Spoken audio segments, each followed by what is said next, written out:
Jackson Radio Show.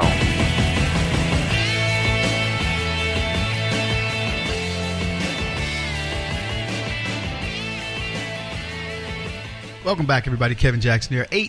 844-551-8255 if you want to contact the show. KJRadio.com if you want to just send us a note. And I hope you do. We're on Facebook, Twitter. My Twitter is Kevin Jackson TBS, at Kevin Jackson TBS, which is the Black Sphere. Anyway, glad you guys are here. Mitt Romney says that allies won't help racist countries.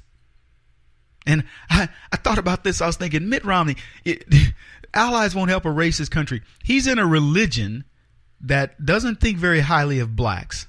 And he wants to talk about racism. Look, I'm not saying Mitt Romney's a racist. I'm not even saying Mormons are racist. But I'm just saying, don't start talking about racism. You don't know anything about it.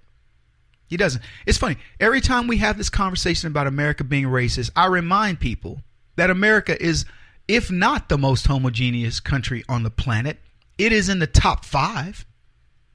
Name me a place that has more diversity of ethnicities and cultures than America. Name me one. Oh, Kevin, there's Britain and there's France. Okay, fine. Pick those. Go look at the demographics, and I will tell you. The reason why I'm putting us in the top 5 is because I believe we're number 1 in diversity. But it's tough for me to say. But let me tell you where you won't find diversity. You won't find diversity in brown and black countries. We talked about this a while back. I just decided out of this, in my own little, it's not twisted, but sort of twisted mind, because I look at things differently. I twist them to look at them from a different angle. And I looked at it from all the different angles of the sphere. That's why we call ourselves the Black Sphere. And I went down country by country. Ethnicity. The most racist countries on the planet are black countries. If you're going to measure, by the way, the Democrats and the left like to measure. They like to measure based on, well, you don't have enough blacks and you don't have enough Mexicans and you don't have enough Asians or whatever. Okay, great. Go look at any of the African countries, the 52 or 50, 51 to 53, depending upon how many coups there are going on in the world. Go look at those countries and look at their ethnic breakdown. It'll be Whoobazoo, is 99.9% something, Mumbawa. Okay, it'll be. I'm just telling you, if they could play spot the white dude in most of those countries. There's so few, and I'm going to get to the reason here in a little bit. But so you got these African countries that are anywhere from 90 to 99% black. Ethnic Africans, different tribes or whatever, but they're 99%. And they may try to fool you though. Oh, well, we've got the Igbo and the Lua and the Yoruba and whatever, and they got all these different tribes, but they're all black. They're all Africans, So it'll be like, for example, in Nigeria, they've got Igbo, Yoruba, whatever. So they will list the 7 to 11 tribes that are the biggest, and the Yoruba are the biggest. And next are the Igbos, and then everybody else is insignificant for the most part. There's a third one that's fairly large, but then everybody else is percentage, but they're all black. So all these Nigerians are black. Go to Nigeria. If you don't believe me, you'll see a handful of white folks and a sea of black people, and you never hear people complaining. In fact, if you go around the world and you look at the number of white folks, white people are a far minority. You people take more grief in being the slight majority in the United States and Canada and maybe parts of Europe. And yet nobody ever says a word about the majority. And I'm not talking about, like, in the United States, white people are probably down to, 50, 45%, something. They're cutting into your budget. Okay. So you're down to something you're getting smaller and smaller, and it's intentional. And meanwhile, not a single one of these other African countries is getting any more white. They will talk about the browning of America openly as if it's no big deal. Nobody ever talks about the browning of black Africa. And there's a reason. Nobody wants to go. It's that simple. Now, next in line of these countries that are homogeneous are the Middle Eastern and the brown countries. Go to those countries and look at the ethnic makeup and ask yourself, just how heterogeneous are they?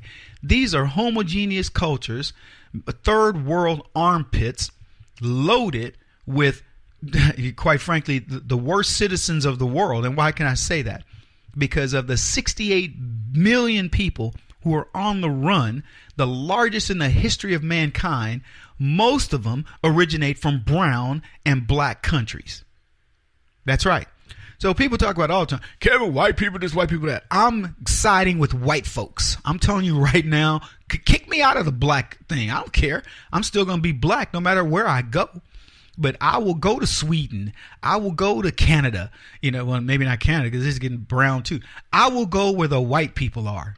Just tell me where to meet y'all, okay? Because I don't care. I don't want to live anywhere there's brown and black people in mass, because you are going to be on the run. There's going to be some dictator that comes along and wants to kill people, especially people like me that, that just want to live and let live. They want me dead. People in America, these very same mentality that rule these other countries, they would like me dead. The problem they have is I'm pretty tough. So it's tough to kill me, but they'd like to. And let me just tell you, I have guys telling me, I'll see you out. I'm going to do you with your family. Fine, bring it. But I'm just telling you, you ain't going home the same. So look, folks, all I'm saying is you get beat up and people try to tell you, oh, you're a racist country, America. America is not a racist country. You are not racist. You should not fear this word. And you should know that there are warriors out there like me and many others, millions of us, who are willing to fight and die for this country, and fight and die for you to be able to hold your head high and say, what are you talking about? I'm a racist. Go look at these ethnicities of these countries and you will see exactly what I'm talking about. And I'm not talking about, small percentages. Why is it that America being no longer white being the majority of the people, and we're still considered a racist country? How are we having that conversation? How are we having that conversation when we have every ethnicity, every creed, every culture, every culture, and we are still talking about this stupid subject? Nobody holds Nigeria to the standard of us. Nobody holds Ghana to this standard. Nobody holds El Salvador to this standard, or Mexico, or anybody else to the standard that they want to hold us to when it comes to race. Nor will they hold them to the standard of how well are your people doing that are of other races in your country. Because last time I checked, Idi Amin kicked out the Asians, aka the Indians, when they were a small minority in his country. How are they faring over there? Outside of South Africa, pretty much everybody else gets their butts kicked. So this is ridiculous that we have this conversation and we don't have the flip side of it. And I want to have the flip side of it. And one of these days I'm going to be talking about this on TV on my own show. I bet you. Anyway, we got a lot more to talk about, folks. Back in a bit. This is the Kevin Jackson Radio Show.